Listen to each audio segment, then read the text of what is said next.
एक रात मामी के कपड़े पहनकर मैं मामा के कमरे में चली गई तो मेरे कदमों तले से जमीन निकल गई कि जब वो पूरी रात मुझे मामी समझकर।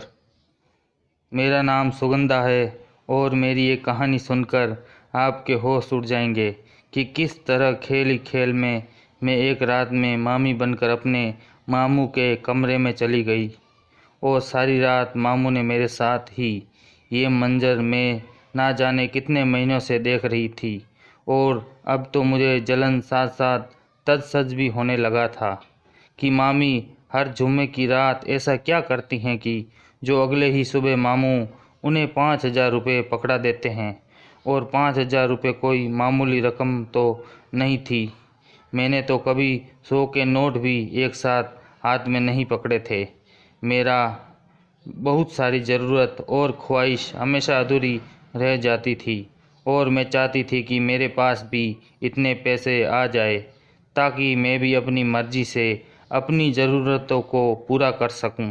लेकिन ये मुमकिन नहीं था क्योंकि मैं मामा मामी के दर पर पड़ी थी। इसलिए जब भी मैं मामू को मामी पे ऐसे पैसे लुटाते देखती तो मेरे दिल में एक हसरत पैदा हो जाती। एक दिन मामी ने मुझे किसी काम से बाज़ार भेजा तो मैं पड़ोस वाली माला के साथ बाज़ार चली गई। वहाँ मेरी नज़र एक सुर्ख रंग के कढ़ाई वाले जूड़े पर पड़ी तो मैं पल के झपकाना भूल गई। मैंने कभी इतना खूबसूरत जूड़ा नहीं पहना था। कीमत पूछने पर पता चला कि ये 1,000 रुपये का है और दुकान वाला एक पाई भी कम करने को तैयार नहीं था। मैंने थोड़ी थोड़ी करके जो पैसे जोड़े थे वो सब मिलाकर भी कोई 900 रुपये बनते थे। मेरा उतरा हुआ चेहरा देखकर माला कहने लगी, तेरा मामू तो बहुत अमीर है सुगंधा, उन्हें क्यों नहीं कहती कि वो तुझे तेरी मर्जी की और ज़रूरत की चीज़ें दिलवा दे। माला की बात सुनकर मेरे दिल पे आंसू गिरने लगे। मैं उसे क्या बताती कि मेरी मामी पैसों के मामले में तो बहुत अमीर है लेकिन दिल के बहुत ही छोटे हैं। पता नहीं इतने अरसे से वह किस तरह मेरे वजूद को खामोशी से अपने घर में बर्दाश्त कर रहे थे, वरना मामी तो दिन रात उन्हें यही सबक सिखाती थी कि वो मेरा हाथ पकड़कर मुझे घर से बाहर निकाल दे, क्योंकि उनका इकलौता लाडला बेटा रहमान मुझ पर दिल हार बैठा था और ये बात मामी से किसी सूरत में बर्दाश्त नहीं थी कि मैं उनके इकलौते बेटे की ज़िंदगी का हिस्सा बन जाऊं। वो हमेशा मुझे यही बात कहकर मेरी ही नज़रों में गिरा देती थी कि तुझे तो तेरी माँ ने ही नहीं अपनाया, हम तो फिर भी तुझे अपने घर में रखकर 2 वक्त की रोटी खिला रहे हैं। और ये बात सुनकर मेरा दिल टूट जाता। मामी की बात में कोई झूठ नहीं था लेकिन फिर भी मुझसे ये बर्दाश्त नहीं होती थी और मेरा दिल चाहता था कि मैं मामी का मुंह नोच लूं। मैं अपनी ही सोचों में गुम खड़ी थी कि माला ने मुझे ज़ोर से हिलाया और कहने लगी कि अगर पैसे नहीं है तो वापस चलो ना, कब तक इस जोड़े पे नज़र जमाए खड़ी रहोगी। तुम्हारे इस तरह से देखते रहने से दुकान वालों का तुम पे तरस नहीं आ जाएगा। माला की बात सुनकर मैं उदासी से मुस्कुराई और अपना दिल उसी जगह पर छोड़कर उसी जल्द कदमों में घर लौट आई। ऐसा पहली दफ़ा नहीं हुआ था कि जब मुझे कोई मनपसंद चीज़ छोड़नी पड़ी। बचपन से लेकर आज तक तकरीबन हर चीज़ ही मैंने इसी तरह दिल मसर कर छोड़ दी थी, क्योंकि मैं अच्छी तरह जानती थी कि मुझ जैसी लड़कियों की ज़िंदगी में ख्वाहिश की कोई जगह नहीं होती। मेरे घर पहुंचते ही मामी मुझ पर गुस्सा होने लगी कि इतना सा सौदा लेकर पूरे 2 घंटे लगातार वापस आई। पता नहीं कहाँ कहाँ घूमती हैं, किस किस के चक्कर में पड़ी हुई है। तब से तू जवान हुई है, तुझे तेरी ही फिक्र सताती रहती हैं कि कहीं तू हमारे मुंह पे कालक ना पोत दे। मामी की ये बात सुनकर मेरी आंखों में आंसू आने लगे थे। रहमान उसी वक्त पे यूनिवर्सिटी से आया था। मामी की बात सुनकर वह नाराज़गी से कहने लगा, अम्मा सुगंधा तुम्हारे ही काम से बाज़ार गई थी ना, अगर तुम्हें इतना ही सौदा मंगवाना होता है तो मुझसे कह दिया करो, मैं वापसी में लेता आया करूँगा। इस बेचारी को कहाँ धूप में अकेले भेज देती हो। रहमान की बात सुनकर मामी का और भी पारा गर्म हो गया और वो तनक कर कहने लगी कि बड़ा जादू चला रखा है इस लड़की ने तेरे ऊपर। तुझे क्या मालूम है ये कैसी बदजात हैं, और क्यों ना हो, आखिर जिस माँ का खून है उसे भी अपना रंग तो दिखाना ही है ना। पता नहीं क्यों हमने इसे अपने घर पर पनाह दे रखी है। मुझे तो खौफ ही आता है कि ये कभी कुछ ऐसा ना कर बैठे और हम दुनिया को मुंह दिखाने के लायक ना रहे। इससे पहले कि मामी मेरे किरदार पर कीचड़ उछालती, रहमान उन्हें ज़बरदस्ती हाथ पकड़कर उनके कमरे में ले गया था और मैं आंसू बहाती बावर्ची खाने में आ गई थी। सारे घर के काम का आज मेरे ऊपर ही जिम्मा था और सौदा लाने के बाद अब खाना भी तैयार करना था। मेरा दिल पूरी तरह जख्मी हो चुका था। बचपन से लेकर आज तक मैं यही सब कुछ सुनती आ रही थी। मामी को हमेशा ही ऐसा लगता था कि मैं अपनी माँ की तरह ही उनके लिए बदनामी का सबब बन जाऊंगी। सारा वक्त ऐसे ही छुपकर आंसू बहाते बहाते गुजर गया था। रहमान मामी को ठंडा करवाने के बाद मेरे पास आया था और उसने मुझे समझाने की कोशिश की थी कि मामी दिल की बुरी नहीं है, बस ज़बान की थोड़ी कड़वी हैं, और वह भी ज़माने की वजह से, क्योंकि लोग मेरी माँ के बारे में तरह तरह की बातें करते हैं। बस ये उन्हीं बातों का असर है। रहमान की बात सुनकर मैं धीरे से मुस्कुरा दी थी। इस घर में एक वही तो था जो मेरे दर्द को समझता था और हमेशा मेरा सहारा बनता था। मेरे दिल में रहमान के लिए ख़ास जज्बात तो थे ना थे, लेकिन मैं उसकी बहुत इज्जत करती थी, क्योंकि उसकी वजह से ही मुझे इस घर में थोड़ी बहुत जगह मिली हुई थी। सारा दिन की थकी हारी मैं अपने कामों से फ्री होती तो स्टोर रूम में पड़ी चारपाई पे आकर लेट जाती, क्योंकि यही मेरा इकलौता मकसद था। मैंने अपनी ज़िंदगी के 14 से 15 साल इसी चारपाई, इसी स्टोर रूम में तन्हा गुजारे थे। जब तक मेरी नानी जिंदा थी मैं उनके साथ उनके कमरे में रहती थी, लेकिन उनके इंतकाल के बाद मैंने वो कमरा रहमान को दे दिया और मुझे यहाँ इसमें जगह मिल गई और मैंने खामोशी से इस तब्दीली को कबूल कर लिया था। अगली सुबह मैं फिर मामी की बातें सुनने और अपनी जिम्मेदारी निभाने के लिए स्टोर से बाहर निकली तो मुझे देखते ही मामी गुस्से से कहने लगी कि नाश्ते का वक्त होने वाला है और तेरी नींद पूरी नहीं होती। अब जल्दी से मेरे और अपने मामू के लिए नाश्ता बना दे। मैं नाश्ता बनाकर उसके कमरे में लेकर गई तो मामी के हाथ में 1000 रुपये का नोट था। मामू बहुत ही मोहब्बत भरी नज़रों से उनकी तरफ देख रहे थे और कह रहे थे, बस रसीदा, तो इसी तरह मेरी खुशी का ख्याल रख, मैं तुझ पर ऐसे ही नोट बांट दूंगा। उन 5000 रुपये के नोटों पर मेरी नज़र पड़ते ही मेरे दिमाग में वो जोड़ा चला आया था जो अब तक मेरी आंखों में समाया हुआ था। एक लम्हे के लिए मेरा दिल चाहा कि मामी के हाथों से वो नोट छीन लूं और अपनी ख्वाहिश पूरी कर लूं, लेकिन ना ही मुझ में इतनी हिम्मत थी और ना ही कभी मामी मुझे ऐसा करने दे सकती थी। वो तो मामू अगर मुझे कभी कभी 50 रुपये भी दे देते तो उस पर भी कड़ी नज़र रखती और मामू को खूब खरी खोटी बातें सुना देती। मेरे ललचाई हुई नज़रों से उस नोट की तरफ देखा और वापस लौट आई। बाकी का सारा वक्त मैं यही सोचती रही कि मामी ऐसा क्या करती थी जो मामू हर जुमेरात उन्हें सुबह ही सुबह 5000 रुपये दे दिया करते थे। मुझे भी अब 5000 रुपये चाहिए थे। अगर मामू मामी को बगैर किसी ज़रूरत के इतने पैसे दे सकते थे तो मुझे क्यों नहीं। मामू नाश्ता करके कमरे से बाहर निकले तो मैंने डरते डरते उनसे कह दिया कि मामू मुझे भी 1000 रुपये चाहिए। मामू ने तीखी नज़रों से मेरी तरफ देखा और कहने लगे, खैरियत तो है सुगंधा, तुझे इतने पैसों की क्या ज़रूरत आ गई है? तुझे इस घर में किस चीज़ की कमी है? मामू की बात पर मेरी आंखें खुली की खुली रह गई। ना चाहते हो भी मैंने तुर्क लहज़ों में कह दिया कि यहाँ तो मुझे 2 वक्त की रोटी ही बड़ी मुश्किल से मिलती हैं, बाकी ज़रूरत तो दूर की बात है और ख्वाहिश के बारे में तो मैं सोच भी नहीं सकती। मेरे जुमले सुनकर यहाँ जहाँ मामू के चेहरे पर रंग बदल गया था, वहीं पीछे से आती मेरी मामी से ये सच्ची बात हजम नहीं हो सकी थी और उन्होंने एक ज़ोरदार थप्पड़ मेरे मुंह पर मारा और कहने लगी, देखा, मैंने कहा था ना, आपकी भांजी बड़ी बदतमीज़ है। आज आपने खुद इसकी ज़बान देख ली ना।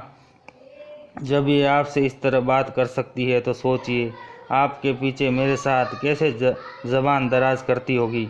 मामी की आंखों में झूठे आंसू आ गए थे और वो मामू के सामने खुद को मजलूम साबित करते हुए कह रही थी, देखा आपने, हमने इसके खातिर क्या कुछ नहीं किया और आज ये हमारे मुंह पर थूक रही हैं। मामी की बात पे सर हिलाते हुए मामू कहने लगी, हाँ रसीदा, वाकई ये तो बड़ी बदजुबान हो गई है, इसे तो छोटे बड़े का लिहाज भी नहीं रहा। मामू मुझे बातें सुनाकर घर से निकल गए और उनके जाते ही मामी ने मुझे कड़ी नज़रों से घूरा और कहने लगी, खबरदार, जो आज के बाद अपने मामू के सामने कोई बात की तो मुझसे बुरा कोई नहीं होगा। मामू मामी के इस रवैये पर मेरा दिल कट कर रह गया था। मैंने तो ऐसे ही बस मामू को अपना समझकर उनसे पैसे मांग लिए थे। मुझे क्या पता था कि वह मुझे मेरी हैसियत याद दिला देंगे। मामी तो गैर थी, लेकिन मामू तो मेरा सगा खून था। फिर वो मेरे साथ ऐसा कैसे कर सकते थे। वो सुर्ख जुड़ा पहले मेरी ख्वाहिश थी, लेकिन अब मेरी जिद बन चुकी थी। मैं आज तक खामोशी से अपनी ख्वाहिशों को कुर्बान करते आई थी, लेकिन आज मामू मामी के रवैये ने मुझे बागी बना दिया था और मैंने सोच लिया था कि उसे खरीदने के लिए मैं किसी तरह 5,000 रुपये हासिल करके रहूँगी। मैंने आज तक कोई गलत बात नहीं की थी और ना ही कोई गुनाह किया था, तो फिर मुझे किस बात की सज़ा मिल रही थी। बहुत छोटी सी उम्र में मैं घर के सारे काम काज कर रही थी। मैंने मामी की जगह उसका घर संभाला हुआ था और उसके बावजूद भी आज मुझे ये सिला मिला था कि वह एक छोटी सी ख्वाहिश पे मेरे मुंह पे तमाचा लगा दिया गया था। मैं बावर्ची खाने में ही बैठकर जार कतार रो रही थी। अपनी माँ का धुंधला धुंधला सा अक्स मुझे याद आ रहा था। मुझे तो मेरी माँ का असल चेहरा भी याद नहीं रहा। मैं सिर्फ 5 साल की थी जब मेरी माँ मुझे लेकर इस घर में चली आई थी, क्योंकि मेरे बाप ने मेरी माँ को छोड़ दिया था। मेरी मामी तो उस वक्त ही मेरी माँ और मुझे इस घर में रखने को राजी नहीं थी, लेकिन नानी जिंदा थी और ये घर उनका था। उनके होते हुए मामी को ये अधिकार हासिल नहीं था कि वो हमारी ज़िंदगी का फैसला करती और इसलिए ज़बरदस्ती उन्हें हमें बर्दाश्त करना पड़ा था। मैं नहीं चाहती थी कि मेरे बाप ने मेरी माँ को छोड़ दिया था, लेकिन मेरी मामी अक्सर दबे दबे लफ्ज़ों में मेरी माँ के लिए बुरे अल्फाज निकालती और कहती कि तेरे बाप ने मेरी माँ के किरदार की वजह से उन्हें छोड़ा है। मेरी माँ हमेशा खामोश रहती। उन्होंने कभी मामी के इल्ज़ामात को नहीं जुटलाया था और ना ही कभी मामी के ज़बान दराज की थी। वो या तो मुझे लेकर कमरे में बंद हो जाती या फिर घर के कामों में लगी रहती। मैं जब भी रहमान के साथ खेल कूद करती या रहमान हमारे कमरे की तरफ आता तो मामी का गुस्सा देखने लायक होता। वो मुझे मारने के लिए दौड़ी चली आती तो कभी रहमान का हाथ पकड़कर उसे कमरे में ले जाती। यहाँ तक मेरी माँ ने मुझे सख्ती से मना किया था कि मैं रहमान के साथ खेलना कूदना बंद कर दूँ।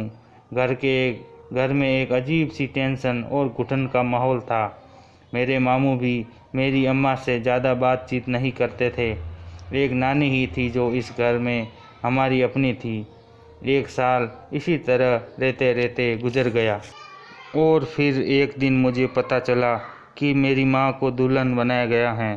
मैं अपनी माँ को देखकर बहुत खुश थी, लेकिन उस दिन मेरी माँ के चेहरे का रंग फीका पड़ा हुआ था। ना उनके चेहरे पर कोई खुशी थी और ना ही जिंदगी में कोई आसार। ऐसा लगता था जैसे उन्हें जिंदा तौर पर कर दिया गया है। मुझे आज भी अच्छी तरह याद था कि मेरी माँ ने उस रोज़ मुझे अपनी गोदी में उठाया था और चूमते हुए कहा था कि रिश्ते वैसे नहीं होते जैसे नज़र आते हैं, इसलिए तुम मेरी तरह धोखा ना खाना और हमेशा एहतियात करना। मुझे मेरी माँ की बातों का मतलब समझ नहीं आया था। वो दुल्हन बनी इतनी खूबसूरत लग रही थी तो फिर खुश क्यों नहीं थी। लेकिन रुखसती के बाद मुझे एहसास हुआ कि मैं अपनी माँ से बिछड़ने वाली हूँ। मेरी माँ ने मुझे सीने से लगा लिया था और मेरी माँ को रुखसत कर दिया था। मैं तड़प तड़प कर रो रही थी, लेकिन ना ही मेरी माँ मुझे अपने साथ लेकर गई थी और ना ही नानी ने मुझे मेरी माँ के पास भेजा था। वो आखिरी दिन था जब मैंने अपनी माँ को देखा था, क्योंकि उनके बाद मेरी माँ कभी पलटकर हमारी दहलीज पे नहीं आई थी। कभी कभी मैं सोचती थी कि मेरी माँ कितनी बेरहम और बेहिस थी, जिसे अपनी इकलौती बेटी की याद ना सताती थी। या फिर शायद मामी ठीक ही कहती थी कि मेरी माँ अपने आशिक के साथ शादी करके जा चुकी हैं, जिसके लिए उसने मेरे बाप को छोड़ा था। मेरी माँ ने कभी पलटकर ये तक नहीं पूछा था कि मैं जिंदा हूँ या नहीं, और मैं अब मामा मामी के रहमो करम पे आ गई थी। जब तक नानी जिंदा थी उनका रवैया मेरे साथ फिर भी बेहतर था, लेकिन नानी के मरते ही उन लोगों ने तोती की तरह आंखें फेर ली थी। बाद में मुझे 2 वक्त की रोटी इस कदर तरह खिलाती जैसे कि एहसान कर रही हो, और बदले में सारे घर के काम काज भी करती और मामी की खिदमत भी। छोटी छोटी बात पे मामी मुझ पर हाथ उठाने से भी परहेज ना करती, और ख़ासकर रेमान के मामले में तो वह बेइंतहा गुस्सा करती थी।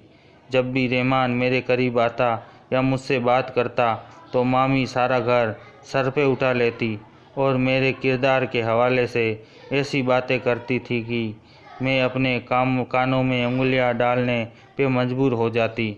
और मामी के इसी रवैये की वजह से मैं खुद ही रेमान से दूर होती चली गई थी। लेकिन मैं भी इंसान थी, कब तक छोटी छोटी चीज़ों के लिए तरसती हुई ज़िंदगी गुजार सकती थी। मेरा भी खुशियों पर हक था। मेरा भी दिल चाहता था कि मेरी ज़िंदगी भी दूसरी लड़कियों की तरह खूबसूरत हो। और जब से मैंने ये सुर्ख जूड़ा देखा था, मेरा दिल और दिमाग वहीं रह गया था। और उसी जूड़े के लिए पैसे मांगने पर जिस तरह मामी ने मुझे मेरी औकात याद दिलाई थी, मेरे दिल में एक आग सुलग उठी थी और मैंने सोच लिया था कि मैं किसी तरह 5,000 रुपये हासिल करके रहूँगी। और मेरे नज़दीक उसका एक ही एहसास था कि मैं मामी की जगह मामू के पास चली जाऊं और ये जानने की कोशिश करूं कि वह किस बात से खुश होकर मामी को 5,000 रुपये देते हैं। फिर मैं भी वही काम करूंगी तो शायद मुझे भी इतने पैसे मिल जाए। ये सोचकर मेरे दिमाग में जड़ पकड़ चुकी थी और मैं दिन रात यही सोचती रहती थी कि किस तरह मामी की जगह खुद मामू के कमरे में चली जाऊं। और फिर एक दिन जब मामी ने मुझे सौदा लेने के लिए बाज़ार भेजा तो मैंने अपने जमाशुदा पैसों से नींद की दवाई खरीद ली। अब मुझे जुम्मे रात का इंतज़ार था और जब वो रात आई तो मैंने मामी के दूध की गिलास में नींद की गोलियां मिलाकर उन्हें पिला दी और फिर इंतज़ार करने लगी कि कब मामी सो जाए। वो अपने कमरे में जाने से पहले लाउंज में लेटकर टीवी देखा करती थी। आज भी दूध पीने के बाद मामी लेटकर टीवी देख रही थी। उन्हें उसी सोफे पे नींद लग गई। मैं तो मौके की ताक में थी। जब मैंने देखा कि वो गहरी नींद में सो गई हैं, मैंने उसका वजूद घसीटा और स्टोर रूम में लाकर अपनी चारपाई पर लिटा दिया और मैंने उनकी अलमारी से उनका ही एक जोड़ा निकालकर पहन लिया। मामू रात को देर से घर आते थे। आज उनके आने से पहले ही मैं उनके बिस्तर पे मामी की जगह ले चुकी थी। मैंने एक बड़े से दुपट्टे से भरकर अपने मुंह तक ओढ़ लिया था और अपने बालों में मामी की तरह ही जूड़ा बना लिया था। मुझे बहुत ज़्यादा घबराहट भी हो रही थी क्योंकि मैं बिना सोचे समझे इस कमरे में चली आई थी। मुझे तो ये तक मालूम नहीं था कि यहाँ क्या होने वाला है। काफ़ी देर बाद जब मामू कमरे में आए तो आवाज़ देकर कहने लगे, रशीदा आज क्या जल्दी सो गई हो? मैंने हल्की सी आवाज़ निकाली और कहा, नहीं जाग रही हूँ। यह सुनकर मामू ने एक ऐसी बात कही कि मेरे होश उड़ गए। मुझे समझ नहीं आ रहा था कि मैं मामू की बात का क्या जवाब दूं? वो तो मुझे मामी समझकर वो सब कुछ कह बैठे थे जिसका मैं तसव्वुर भी नहीं कर सकती थी। मेरी आंखों के सामने अंधेरा सा आने लगा था। मेरे मामू की किस कदर घिरे हुए इंसान थे, मैं सोच भी नहीं सकता था। मुझे मामी समझकर मामू मेरे करीब आए और जैसे ही मेरे चेहरे से कपड़ा हटाया तो उनके चेहरे का रंग उड़ गया और वो गुस्से से कहने लगे, तुम यहाँ क्या कर रही हो? मेरी आंखों से टप टप आंसू गिरने लगे और मैंने कहा कि मैं जान गई हूँ कि आप मामी को 5,000 रुपये क्यों देते हैं। आप मेरे साथ ऐसा कैसे कर सकते हैं? मैं आपका अपना खून हूँ और आपने तो मेरे साथ ही इतना बड़ा धोखा कर दिया। मेरी बात सुनकर मामू सर झुका गए और कहने लगे, तेरी माँ हमेशा से मेरी खाला के बेटे फरमान से मोहब्बत करती थी और वो नहीं चाहती थी कि उनकी शादी कहीं और हो, लेकिन मेरे और फरमान के दरमियान किसी बात पर कोई झगड़ा हो गया था और इसलिए मैंने तेरी माँ की शादी फरमान से ना कराकर अपने एक दोस्त से करा दी। तेरी माँ बहुत ही सीधी सादी थी। उसने मेरे फैसले के आगे सर झुका दिया और खामोशी से तेरे बाप के साथ गुजारने लगी। लेकिन तेरा बाप एक वैसी दरिंदा साबित हुआ था जो हर छोटी से छोटी बात पर तेरी माँ को मारा करता था और उसे फरमान के हवाले से भी ना जाने कैसे खबर मिल गई थी, इसलिए तेरी माँ पर शक करने लगा था और उसी शक में उस दिन उसने तेरी माँ को तलाक दे दी थी। तेरी माँ तुझे गोद में उठाए जब इस घर में वापस आई तो ये बात तेरी मामी से बर्दाश्त ना हुई और तेरी मामी ने मुझे कहा कि अगर मैं तेरी माँ को जल्दी रुखसत ना किया तो हमें जायदाद के हिस्से बंटवारे करने पड़ जाएंगे।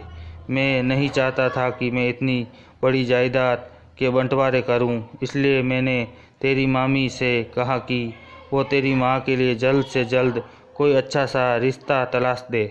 तेरी मामी ने अपने पागल भाई से तेरी माँ का रिश्ता तय कर दिया और तेरी नानी की एक ना चलने दी। नानी ने बहुत कहा कि वह एक वहशी आदमी है, अपनी बेटी को रुखसत नहीं कर सकती, लेकिन तेरी मामी ने नानी को यही समझाया कि एक बेटी की माँ से कोई शादी नहीं करेगा, अच्छा है जल्द से जल्द उसका घर बस जाए।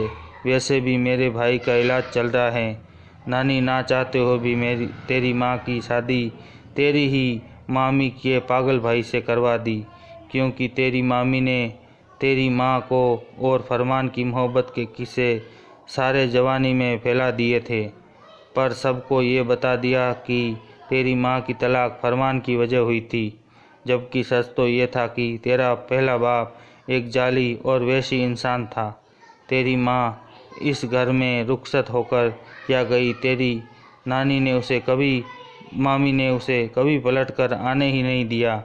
तेरी नानी ने मरते मरते आधी जायदाद तेरे और आधी जायदाद मेरे नाम लगा दी थी और इस बात की वजह से तेरी मामी तुझे बर्दाश्त करने पर मजबूर हो गई, क्योंकि तेरी मामी नहीं चाहती थी कि तू इतनी आसानी से आधी जायदाद हासिल कर ले और इसलिए तेरी मामी ने ये मंसूबा बनाया कि मैं हर जुमेरात तेरे सामने तेरी मामी को 5,000 रुपये दूंगा और तू तो ज़रूरत और ख्वाहिशों की मारी है, तू इन पैसों को चुराने की कोशिश करेगी और हम तुझ पर चोरी का मुकदमा चलाएंगे। फिर जब ये बात रहमान को पता चलेगी तो उनके दिल में भी तेरी मोहब्बत उतर जाएगी और तुझे इस घर से निकालने में भी आसानी होगी। लेकिन तूने तो अपनी मामी की जगह रात को इस कमरे में आकर हमारा सारा मंसूबा ही नाकाम कर दिया और सच जान गई। दरअसल मामू के कमरे में आते ही आवाज़ देकर कहा था, रसीदा चल वही 5,000 रुपये वापस कर दे ताकि सुबह सुबह मैं अपनी भांजी के सामने तुझे वो पैसे देकर उसके दिल में लालच डाल सकूं। मैं जान गई थी मामा मामी ने ये सब कुछ जानबूझकर किया था। मुझे तो ये भी मालूम नहीं था कि मेरे नाम पे आधी जायदाद थी, तो मुझे भला इस जायदाद की लालच कैसे हो सकती थी।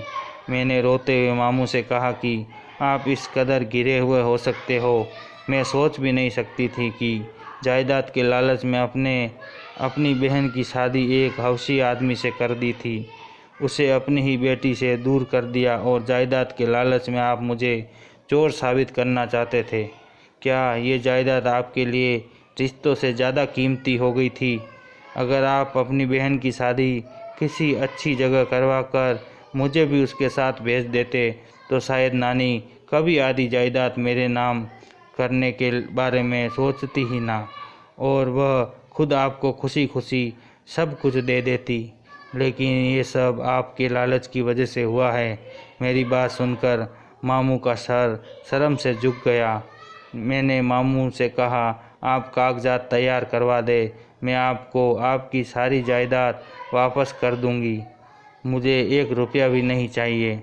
मैं तो बस कुछ ज़रूरत और इज्जत की मोहताज थी, और अगर आप खुश दिली से मेरी ज़रूरत पूरी कर देते और बार बार मुझे और मेरी माँ को किरदार ना ठहराते तो शायद मैं कभी ऐसा कदम भी ना उठाती। मैं रोते हुए मामू के कमरे से निकल गई थी। मामी अब तक मेरे कमरे में बेहोश पड़ी थी। जायदाद के लालच में जो कुछ मेरे साथ मामू ने किया था वो नाकाबिले यकीन था, लेकिन ये दुनिया इतनी खुदगर्ज और लालची हो चुकी है। मैंने खुशी खुशी अपनी जायदाद मामू के हवाले कर दी थी और उनसे कहकर खुद अपनी माँ के घर चली आई थी। अब अपने शौहर के साथ एक मुश्किल ज़िंदगी गुजार रही थी और मैंने सोच लिया था अब मैं उनके साथ रहकर उनके दुखों में उनकी साथी बन जाऊंगी। क्या आप लोगों से कभी सगे रिश्ते को इतना बरियत बार देखा है कि जायदाद की लालच में वह आपकी ज़िंदगी तबाह करने पर तुल जाए? आज की कहानी आपको कैसी लगी? इस कहानी के बारे में कमेंट करके हमें ज़रूर बताएं। वीडियो को लाइक करके चैनल को सब्सक्राइब कर लीजिए, साथ में घंटी को दबाकर ऑल पे कर ले ताकि आने वाली वीडियो का नोटिफिकेशन आपको तुरंत मिल सके। मिलता हूँ अगली वीडियो में, तब तक के लिए धन्यवाद।